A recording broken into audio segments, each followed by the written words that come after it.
తాకట్లో ఉన్న మీ బంగారాన్ని విడిపించి ఆ రోజు ఆన్లైన్ రేటుకి కొంటాం. Sharma gold company. నమస్కారం, సుమన్ టీవీకి స్వాగతం. ముందుగా సుమన్ టీవీ ప్రేక్షకులకు శ్రీ విశ్వావసునామ ఉగాది శుభాకాంక్షలు. ఈ విశ్వావసునామ సంవత్సరం ద్వాదశ రాశుల వారికి ఎలా ఉండబోతుంది, ఏ రాశుల వారికి ఎటువంటి శుభ అశుభ ఫలితాలు ఇవ్వబోతున్నాయి, గ్రహ సంచారాలు ఎలా ఉన్నాయి, అలాగే ఎటువంటి పరిహారాలను పాటించుకోవాలి, ఈ విషయాన్ని తెలియజేసేందుకు మనతో పాటు ఉన్నారు ప్రముఖ జ్యోతిష్య రత్న జ్యోతిష చక్ర వైభవ నిపుణ డాక్టర్ రాల్పల్లి రవికుమార్ గారు. గురుగారు నమస్కారం. నమస్కారం. గురుగారు, కొత్త సంవత్సరంలోకి ఎంటర్ అయిపోతున్నాం. మరి ఈ కొత్త సంవత్సరం ఎలా ఉండబోతుంది ద్వాదశ రాశుల వారికి అని తెలుసుకునే ముందు గ్రహాల సంచారం ఎలా ఉంది, ముఖ్యంగా 4 గ్రహాలు మనకి ప్రతి సంవత్సరం మారేది, ఈ 4 గ్రహాల సంచారం ఎలా ఉంది, ఎలాంటి ఫలితాలు ఇస్తున్నాయి? శరదిందు సమాకారే పరబ్రహ్మ స్వరూపిణి వాసరాపీఠ నిలయ సరస్వతి నమస్తుతే. సుమన్ టీవీ ప్రేక్షకులకి నూతన సంవత్సర ఉగాది శుభాకాంక్షలు.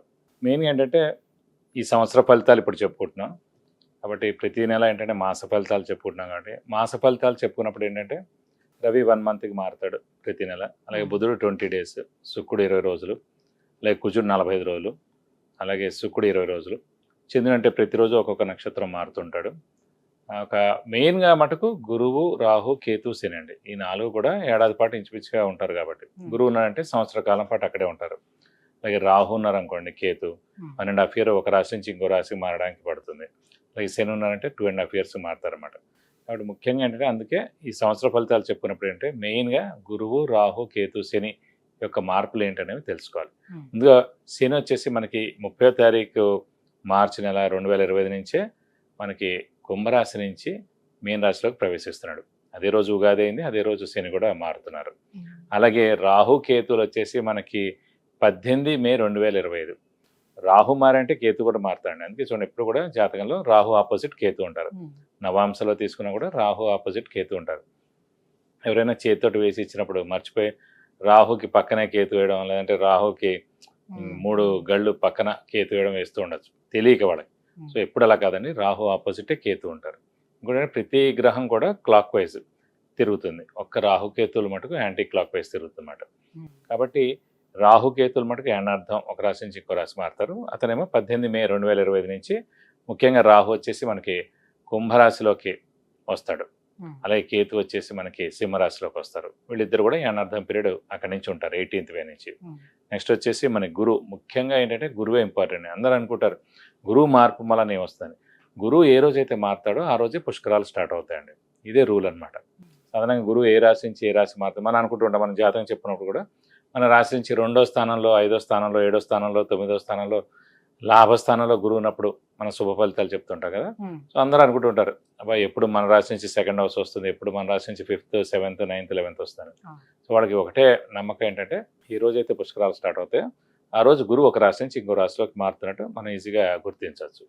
ఇంకోటి అంటే ముఖ్యంగా చాలామందికి అంటే ఇప్పుడు కొంతమందికి వివాహం కాని వారు ఉంటారు, సంతానం లేని వారు ఉంటారు, ఉన్నత చదువు గురించి వెళ్ళిన వాళ్ళు ఉంటారు, అలాగే ఫారెన్ విజిట్స్ కానీ, ట్రావెల్స్ కానీ, అంటే అసైన్మెంట్స్ కానీ గురించి వెళ్తారు, కొత్త జాబ్ గురించి, ప్రమోషన్స్ గురించి, అలాగే సంతానం, గృహం, వాహనం ఇవన్నీ కూడా మనం చెప్పుకోవాలంటే కనుక గురువు యొక్క మార్పుతోనే చెప్పాలన్నమాట.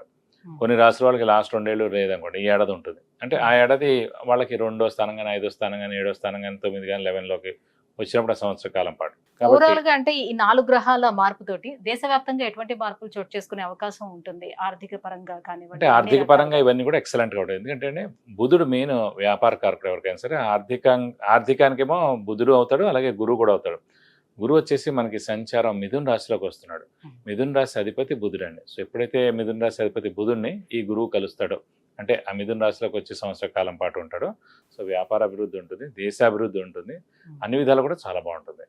ప్లస్ చాలామంది అంటే ఇంకా వ్యాపారం విపరీతంగా పెరుగుతుంది, ఎక్స్పోర్ట్ కానివ్వండి ఇవన్నీ కూడా విపరీతంగా పెరుగుతాయి అన్నమాట. వాతావరణ పరిస్థితుల్లో ఎటువంటి మార్పులు? వాతావరణం కూడా చాలా బాగుంటుంది. ఎందుకంటే శని కూడా మనకి గురువు స్థానం అయిన మీన రాశిలోకి వస్తున్నాడు.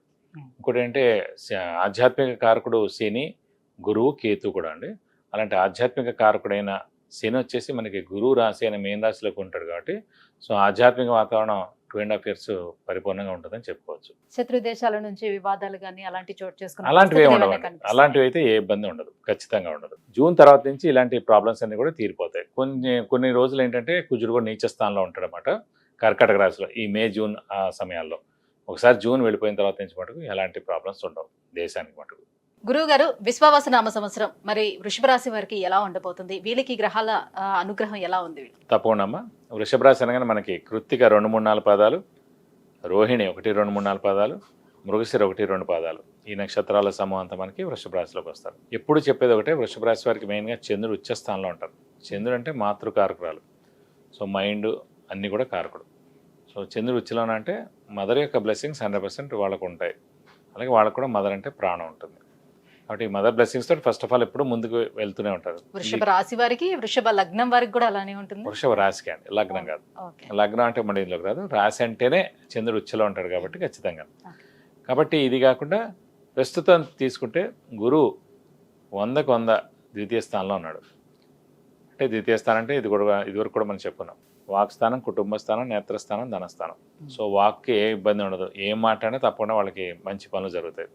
వాక్తో రిలేటెడ్ వాడు, ఫర్ ఎగ్జాంపుల్ మీరు యాంకర్గా అవనివ్వండి, అయితే న్యూస్ రీడర్స్ అవనివ్వండి, డబ్బింగ్ ఆర్టిస్ట్ అవనివ్వండి, సింగర్స్ అవనివ్వండి, అలాంటి జ్యోతిష్కులు అవనివ్వండి, ఎవరైనా సరే వాక్తో పనిచేసే ఏ ఉద్యోగం వాళ్ళైనా సరే అత్యద్భుతంగా ఉంటుంది మేడం. ఎందుకంటే వాక్ స్థానంలోనే మనకి గురువు ఉన్నాడు కాబట్టి.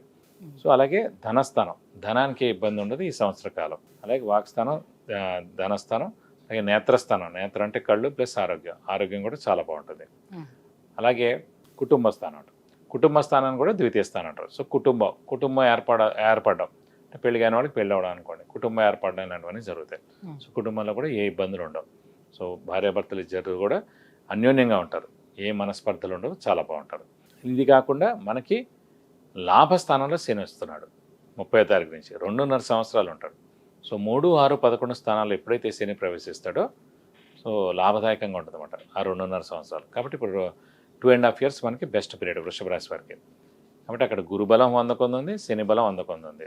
లాస్ట్ ఇయర్ మేషరాశి వారికి ఎలా ఉందో సేమ్ ఎప్పుడైనా అంతే, నెక్స్ట్ కంటిన్యూ అవుతుంటాయి అన్నమాట ఏదైనా సరే. సో నెక్స్ట్ వచ్చేసి మనకి చతుర్థ స్థానంలో కేతు ఉంటారు, దశమ స్థానంలో రాహు ఉంటారు. ఇది కూడా పర్వాలేదు. కాబట్టి 12 రాశుల్లో బెస్ట్ రాశి ఈ సంవత్సరం మటుకు వృషభ రాశి అంటే. కాబట్టి అత్యద్భుతంగా ఉంటుందని చెప్పుకోవచ్చు. శ్రమ, కాలం, ధనం వ్యర్థం కాకుండా ఉంటుంది. అవసరానికి డబ్బులు సమకూరుతాయి, రావాల్సిన బాకీలు వసూలు అవుతాయి, స్పెక్యులేషన్స్ కలిసి వస్తాయి, షూరిటీస్ పెట్టవచ్చును, మధ్యవర్తిత్వం వహించవచ్చును. అలాగే విద్యార్థులకి, క్రీడాకారులకి, రాజకీయ నాయకులకి, పత్రికా రంగం, యూట్యూబ్ రంగం, మీడియా రంగం, సినిమా రంగం అందరికి కూడా అత్యద్భుతంగా ఉంటుందని చెప్పుకోవచ్చు. వ్యాపారస్తులకైతే పట్టిందల్లా బంగారం అని చెప్పచ్చు. కొత్త వ్యాపారం స్టార్ట్ చేసుకోవచ్చు. అలాగే ఉన్నది కూడా ఎక్స్పాన్షన్కి వెళ్ళాలంటే కూడా వెళ్ళచ్చు. అలాగే ఇంట్లో పెద్దవాళ్ళ చిన్నపిల్లల ఆరోగ్యం చాలా బాగుంటుంది. అలాగే విద్యార్థులకైతే సువర్ణ అవకాశం చెప్పుకోవచ్చు. ఖచ్చితంగా మంచి ర్యాంకులు సాధిస్తారు, మంచి యూనివర్సిటీస్లో వాళ్ళకి సీట్ కూడా వస్తుంది. అది ఫారెన్ అయినా అవ్వచ్చు, ఇక్కడ ఇండియాలో అయినా అవ్వచ్చు. నిరుద్యోగులకు ఉద్యోగం రావడం, ఉద్యోగస్తులకు promotions, name and fame, boss నుంచి మన్నన పొందడం, అలాగే ఫారెన్ టూర్ విజిట్స్, అసైన్మెంట్స్ రావడం, అలాగే దైవబలం, దైవానుగ్రహం పరిపూర్ణంగా ఉండడం, తీర్థయాత్రలు చేయడం, గురువుని దర్శించడం, గురువు యొక్క బ్లెస్సింగ్స్ పొందడం. సో తల్లికి కూడా చాలా బాగుంటుందండి. ఎందుకంటే ప్రస్తుతం గురుబలం చాలా బాగుంది కాబట్టి వృషభ రాశి వారికి తల్లికి కూడా ఏ ఇబ్బంది లేకుండా కూడా చాలా బాగుంటుంది. కాబట్టి ఇలా పట్టిందల్లా బంగారం అని చెప్పుకోవచ్చు ఈ సంవత్సర కాలం పాటు. మరి ఇంకా వివాహ ప్రయత్నాలు, అలాగే సంతానం లేని వాళ్ళకి సంతానం ప్రయత్నాలు, ఇవన్నీ కూడా ఈ సంవత్సరం చేసుకునేందుకు అవకాశం ఉంటుంది? తప్పకుండా. ఎందుకంటే మనం ఇందాక కూడా చెప్పుకున్నాం, ద్వితీయ స్థానం అంటే కుటుంబ స్థానాలు. సో అవివాహితులు ఎవరైతే ఉన్నారో వాడికి ఖచ్చితంగా వివాహం అవుతుంది అన్నమాట. సో కుటుంబం కూడా ఏర్పడుతుంది, ఖచ్చితంగా 100% వివాహం అవుతుంది. ఈ సంవత్సరం మటుకు అస్సలు వేస్ట్ చేయకూడదు ఎవరు కూడా. అలాగే సంతానం లేని వారికి కూడా సంతానం కలుగుతుంది. ఎందుకంటే సంతాన కారకుడే గురువు. అలాంటి గురువు ద్వితీయ స్థానంలో ఉన్నాడు కాబట్టి ఖచ్చితంగా సంతానం కలుగుతుంది. కాబట్టి ఇంకా శుభ ఫలితాలు అంటే ఎలాంటి, ఇప్పుడు ఫర్ ఎగ్జాంపుల్ ఒక వెహికల్ కొనాలనుకుంటున్నారు, కార్ కొనాలనుకుంటున్నారు, లేకపోతే ఇంట్లో కొత్త వస్తువు కొనాలనుకుంటున్నారు, బంగారం కొనాలనుకుంటున్నారు, ఎలాంటివైనా సరే ఇవన్నీ ఇంకా శుభాల్లోకి వస్తాయండి. సో ఎప్పుడైతే గురువు చాలా బాగుంటాడో ఇవన్నీ కూడా ఖచ్చితంగా జరుగుతాయి అన్నమాట. అయితే మరి కొత్త ఉద్యోగంలోనికి ఒకవేళ మార్పులు చేర్పులు చేసుకోవాలి అని అన్నా, లేదు అని అంటే కొత్తగా ఇప్పుడే ఉద్యోగంలో జాయిన్ అవ్వాలనుకునే వాళ్ళు, సర్చింగ్ లో ఉండే వాళ్ళకి, వీళ్ళందరికీ ఎలా ఉంటుంది? ఎందుకంటే వ్యాపారస్తులందరికీ బాగుంటుందని చెప్పారు కదా. ఇప్పుడు ఎవరికైనా సరే వీళ్ళందరూ కూడా ఏంటంటే గురుబలం మనకి 15 మే నుంచి స్టార్ట్ అవుతుంది కాబట్టి 15 మే తర్వాత ఖచ్చితంగా మీరు జాబ్ అప్లై చేసుకోండి, లేదా ట్రయల్స్ వేయండి, ఇంకో కొత్త జాబ్ గురించి ట్రై చేయండి, ప్రమోషన్ గురించి ట్రై చేయండి. అన్నీ కూడా ఎవరు ఏం ట్రై చేసినా కూడా ఖచ్చితంగా మే 15వ తారీఖు నుంచి ఆ రోజు నుంచే మారుతున్నాడు కాబట్టి ఆ రోజు నుంచి ఎఫెక్ట్ ఖచ్చితంగా వస్తుంది. కానీ శని ఎఫెక్ట్ మటుకు 1 ఏప్రిల్ నుంచే స్టార్ట్ అయిపోతుంది. 30th మార్చి నుంచి శని లాభంలోకి వస్తున్నాడు కాబట్టి ఆ రోజు నుంచే శని యొక్క ఎఫెక్ట్ స్టార్ట్ అవుతుంది. ఎందుకంటే శని ప్రొఫెషన్ కారకుడు, ఉద్యోగ కారకుడు కూడా అండి. సో అతనే ఇచ్చేస్తాడు ఉద్యోగం, గురువు ఇచ్చే లోపలనే అతనే ఇస్తాడనమాట. సో 30th మార్చి నుంచి మీరు అప్లై చేసుకోవడం మొదలు పెట్టచ్చు. అన్ని రకాలుగా వీళ్ళకి బాగానే ఉంది కాబట్టి ఇంకా పరిహారాలు ఏమైనా పాటించాల్సిన అవసరం ఉంటుందంటారా? అంటే ప్రస్తుతం చతుర్థ స్థానంలో మటు కేతు ఉన్నాడు కాబట్టి అది కొంచెం మిశ్రమ ఫలితాలు ఇస్తారు. కాబట్టి వినాయకుడిని కానీ లేదంటే వెంకటేశ్వర స్వామి కానీ ఎక్కువగా ఆరాధిస్తే చాలా మంచిది. ఈ సంవత్సర కాలం అంతా కూడా మనం వినాయకుడు అష్టోత్తరం కానీ అంటే వెంకటేశ్వర స్వామి అష్టోత్తరం రోజు చదువుకోవడం కానీ చాలా మంచిది. అలాగే వినాయకుడు టెంపుల్ కానీ వెంకటేశ్వర స్వామి టెంపుల్ కానీ బుధవారం రోజున వెళ్ళి 41 ప్రదక్షిణాలు చేస్తాక మీకు అన్ని విధాలా మంచి చేకూరుతుంది. విద్య, ఉద్యోగం, వివాహం, విదేశీయానం, ఆరోగ్యం, అలాగే ఐశ్వర్యం వీటన్నిటి గురించి తెలుసుకోవాలంటే కింద స్క్రోల్ అవుతున్నటువంటి నెంబర్లకి కాల్ చేసి గురువుగారి అపాయింట్మెంట్ పొందవచ్చు. గురువుగారు, ఈ విశ్వావసునామ సంవత్సరం వృషభ రాశి వారికి ఎలా ఉండబోతుంది, ఎటువంటి పరిహారాన్ని పాటించుకోవాలి, ఈ విషయాన్ని తెలియజేసినందుకు ధన్యవాదాలు. నమస్కారం.